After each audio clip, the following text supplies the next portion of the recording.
नमस्कार दोस्तों, आज मैं आपको चैत्र नवरात्रि व्रत की पावन कथा सुनाने जा रही हूँ। प्रेम से बोलिए दुर्गा माता की जय हो। एक समय बृहस्पति जी ने ब्रह्मा जी के समक्ष चैत्र व आश्विन मास के शुक्ल पक्ष में पड़ने वाले नवरात्र का महत्व जानने की इच्छा जताई। उन्होंने कहा, इस व्रत का क्या फल है, इसे किस प्रकार किया जाता है, सबसे पहले इस व्रत को किसने किया, यह सब विस्तार से कहिए। ब्रह्मा जी के प्रश्नों का जवाब देते हुए ब्रह्मा जी ने कहा, हे बृहस्पति, प्राणियों के हित की इच्छा से तुमने बहुत अच्छा प्रश्न किया है। जो इंसान मनोरथ पूर्ण करने वाली माँ दुर्गा, महादेव, सूर्य और नारायण का ध्यान करता है, वे धन्य हैं।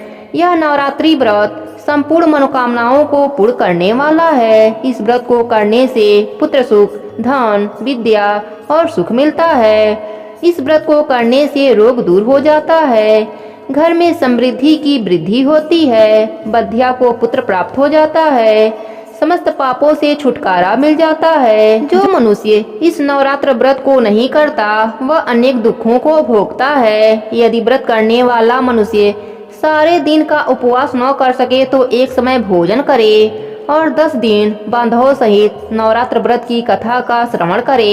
हे बृहस्पति, जिसने पहले इस महाव्रत को किया है वह कथा मैं तुम्हें सुनाता हूँ। ब्रह्मा जी बोले, प्राचीन काल में मनोहर नगर में पिठत नाम का एक अनाथ ब्राह्मण रहता था। वह माँ दुर्गा का भक्त था। उसे संपूर्ण सद्गुणों से युक्त सुमति नाम की एक कन्या उत्पन्न हुई। वह कन्या अपने पिता के घर में अपनी सहेलियों के साथ क्रीड़ा करती हुई इस प्रकार बढ़ने लगी जैसे शुक्ल पक्ष में चंद्रमा की कला बढ़ती है। उसका पिता प्रतिदिन जब दुर्गा जी की पूजा करके होम किया करता, वह उस समय उसके निकट वहां उपस्थित रहती। एक दिन सुमति भगवती के पूजन में उपस्थित नहीं हुई। उसके पिता को पुत्री की ऐसी असावधानी देखकर क्रोध आया और वह पुत्री से कहने लगा, अरे दुष्ट पुत्री, आज तूने भगवती का पूजन नहीं किया। इस समय मैं किसी कुष्ठ रोगी या दरिद्र मनुष्य के साथ तेरा विवाह कर दूंगा।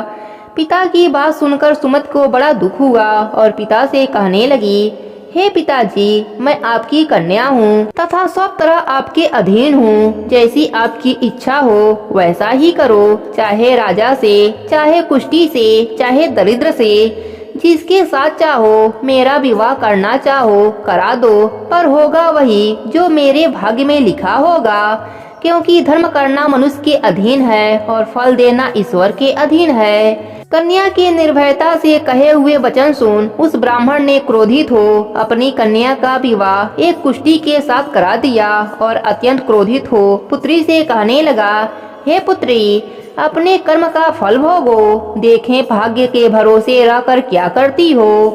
पिता के ऐसे कटु वचनों को सुन सुमति मन में विचार करने लगी, अहो मेरा दुर्भाग्य है जिससे मुझे ऐसा पति मिला। इस तरह अपने दुख का विचार करती हुई वह कन्या अपने पति के साथ वन में चली गई और डरावने कुशायुक्त उस निर्जन वन में उन्होंने वह रात बड़े कष्ट से व्यतीत की। उस गरीब बालिका की ऐसी दशा देख देवी भगवती ने पूर्व पुण्य के प्रभाव से प्रकट हो सुमति से कहने लगी, हे दीन ब्राह्मणी, मैं तुझसे प्रसन्न हूँ, तुम जो चाहो सो वरदान मांग सकती हो। भगवती दुर्गा का यह वचन सुन ब्राह्मणी ने कहा, आप कौन हैं? वह सब मुझसे कहो। ब्राह्मणी का ऐसा वचन सुन देवी ने कहा, मैं आदि शक्ति भगवती हूँ और मैं ही ब्रह्मा विद्या व सरस्वती हूँ। प्रसन्न होने पर मैं प्राणियों का दुख दूर कर उनको सुख प्रदान करती हूँ। हे ब्राह्मणी, मैं तुझ पर तेरे पूर्व जन्म के पुण्य के प्रभाव से प्रसन्न हूँ। तुम्हारे पूर्व जन्म का वृतांत सुनाती हूँ, सुनो। तू पूर्व जन्म में निषाद की स्त्री थी और अति पतिव्रता थी। एक दिन तेरे पति निषाद ने चोरी की। चोरी करने के कारण तुम दोनों को सिपाहियों ने पकड़ लिया और जेल खाने में कैद कर दिया। उन लोगों ने तुझको और तेरे पति को भोजन नहीं दिया। इस प्रकार नवरात्र के दिनों में तुमने न तो कुछ खाया और न ही जल पिया। इस प्रकार 9 दिन नवरात्र का व्रत हो गया। हे ब्राह्मणी, उन दिनों में जो व्रत हुआ, इस व्रत के प्रभाव से प्रसन्न हो मैं तुझे मनवांछित वर देती हूँ। तुम्हारी जो इच्छा है सो मांग लो। इस प्रकार दुर्गा माता के वचन सुन ब्राह्मणी बोली, अगर आप मुझ पर प्रसन्न हैं तो हे दुर्गे, मैं आपको प्रणाम करती हूँ, कृपया करके मेरे पति का कोढ़ दूर करो। देवी ने कहा, उन दिनों तुमने जो व्रत किया था उस व्रत का एक दिन का पुण्य पति के कोढ़ को दूर करने के लिए अर्पित करो। उस पुण्य के प्रभाव से तेरा पति ठीक हो जाएगा। इस प्रकार देवी के वचन सुन वह ब्राह्मणी प्रसन्न हुई और पति को निरोग करने की इच्छा से जब उसने ठीक है ऐसा वचन कहा, तब उसके पति का शरीर भगवती दुर्गा की कृपा से कुष्ठ रोग से रहित हो गया। वह ब्राह्मणी पति को देख देवी की स्तुति करने लगी, हे दुर्गे, आप दुर्गति को दूर करने वाली, तीनों लोकों का संताप हरने वाली, समस्त दुखों को दूर करने वाली, रोगी मनुष्य की निरोग करने वाली, प्रसन्न हो मनवांछित फल देने वाली और दुष्टों का नाश करने वाली जगत की माता हो। हे अम्बे, मुझ निरपराध अबला को मेरे पिता ने कुष्ठी मनुष्य के साथ विवाह कर घर से निकाल दिया। पिता से तिरस्कृत निर्जन वन में विचर रही हूँ, आपने मेरे इस विवाद से उद्धार किया। हे देवी, आपको प्रणाम करती हूँ, मेरी रक्षा करो। उस ब्राह्मणी की ऐसी स्तुति सुन देवी बहुत प्रसन्न हुई और ब्राह्मणी से कहा, हे ब्राह्मणी, तेरे उदालय नामक अति बुद्धिमान धनवान कीर्तिवान पुत्र शीघ्र उत्पन्न होगा। ऐसा वर देकर देवी ने ब्राह्मणी से फिर कहा कि जो कुछ तेरी इच्छा है वह मांग ले। सुमति ने कहा, हे भगवती दुर्गे, अगर आप मुझ पर प्रसन्न हैं तो कृपया मुझे नवरात्रि व्रत की विधि का विस्तार से वर्णन करें। ब्राह्मणी के वचन सुन माँ दुर्गा ने कहा, हे ब्राह्मणी, मैं तुझे संपूर्ण पापों को दूर करने वाले नवरात्र व्रत की विधि बतलाती हूँ। चैत्र मास के शुक्ल पक्ष की प्रतिपदा से लेकर 9 दिन तक व्रत करें। यदि दिन भर का व्रत न कर सकें तो एक समय भोजन करें।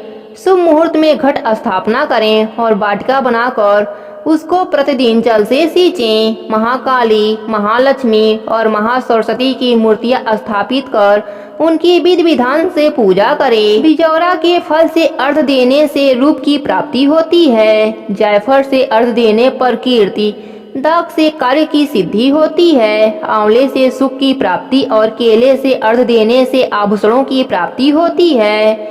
इस प्रकार पुष्पों व फलों से अर्घ देकर व्रत समाप्तन होने पर 9वें दिन विधि विधान हवन करें। खाड़, घी, गेहूँ, शहद, जौ, तिल, बिल्व, नारियल, दाख और कदम जैसी विभिन्न सामग्रियों से हवन करें। आंवले से कीर्ति की और केले से पुत्र की, कमल से राज सम्मान की और दाखों से संपन्न की प्राप्ति होती है। खाड़, घी, नारियल, शहद, जौ और तिल तथा फलों से होम करने से मनोवांछित वस्तु की प्राप्ति होती है। व्रत करने वाला मनुष्य इस विधि विधान से होम कर आचार्य को अत्यंत नम्रता के साथ प्रणाम करे और यज्ञ की विधि के लिए उसे दक्षिणा दे। इस प्रकार बताई हुई विधि के अनुसार जो व्यक्ति व्रत करता है उसके सब मनोरथ सिद्ध होते हैं, इसमें तनिक भी संदेह नहीं है। इन 9 दिनों में जो कुछ दान दिया जाता है उसका करोड़ों गुना फल मिलता है। इस नवरात्र व्रत करने से अश्वमेध यज्ञ का फल प्राप्त होता है। हे ब्राह्मणी, इस संपूर्ण मनोकामनाओं को पूर्ण करने वाले उत्तम व्रत को तीर्थ, मंदिर अथवा घर में विधि के अनुसार करें। ब्रह्मा जी बृहस्पति देव से बोले। इस प्रकार ब्राह्मणी को नवरात्रि व्रत विधि बताकर देवी अंतर ध्यान हो गयी। अतः जो मनुष्य या स्त्री इस व्रत को भक्ति पूर्वक करता है वह इस लोक में सुख प्राप्त कर अंत में मोक्ष की प्राप्त करता है। ब्रह्मा जी बृहस्पति देव से कहते हैं कि यह इस दुर्लभ व्रत का महात्म्य है जो मैंने तुम्हें बतलाया है। ऐसा सुन बृहस्पति देव आनंद से प्रफुल्लित हो गए और कहने लगे कि हे ब्राह्मण, आपने मुझ पर अति कृपा की है जो मुझे इस व्रत का महात्म्य सुनाया। ब्रह्मा जी बोले, हे बृहस्पति, यह देवी भगवती संपूर्ण लोकों का पालन करने वाली हैं। इस महादेवी के प्रभाव को कौन जान सकता है। हे देवी भगवती, अपने सभी भक्तों पर अपनी कृपा बनाए रखना। कहानी अधूरी हो तो पूरी करना, पूरी हो तो मान रखना। प्रेम से बोलिए दुर्गा माता की जय हो।